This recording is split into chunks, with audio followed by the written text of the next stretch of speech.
মাধবদীতে স্বেচ্ছাসেবক দলের ৪৫তম প্রতিষ্ঠাবার্ষিকী উপলক্ষে মাধবদী থানা ও পৌরসভা স্বেচ্ছাসেবক দলের উদ্যোগে এক বর্ণাঢ্য আনন্দ র্যালির আয়োজন করা হয়েছে।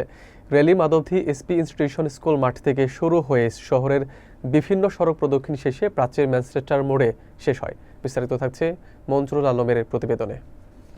সভায় প্রধান বক্তা ছিলেন কেন্দ্রীয় কমিটির যুগ্ম সাধারণ সম্পাদক অ্যাডভোকেট ইলতুৎমিশ সওদাগর এনি। উদ্বোধক ছিলেন জেলা স্বেচ্ছাসেবক দলের সভাপতি ভিপি নাসির। সভাপতিত্ব করেন থানা স্বেচ্ছাসেবক দলের আহ্বায়ক আব্দুল্লাহ রাজীব। বিশেষ অতিথি হিসেবে উপস্থিত ছিলেন পৌরসভা স্বেচ্ছাসেবক দলের আহ্বায়ক জুবাইরুল ইসলাম। মাধবদী থানা ও পৌরসভা স্বেচ্ছাসেবক দলের সদস্য সচিবরা অনুষ্ঠান সঞ্চালনা করেন।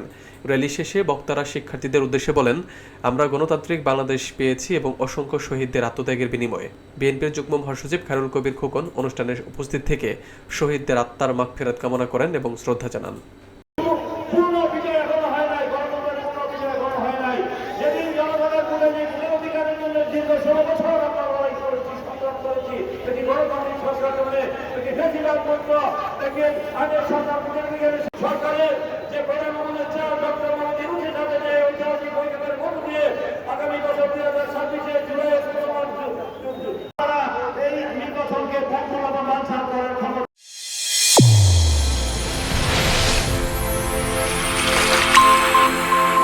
চ্যানেল A1 হৃদয়ের স্পন্দন।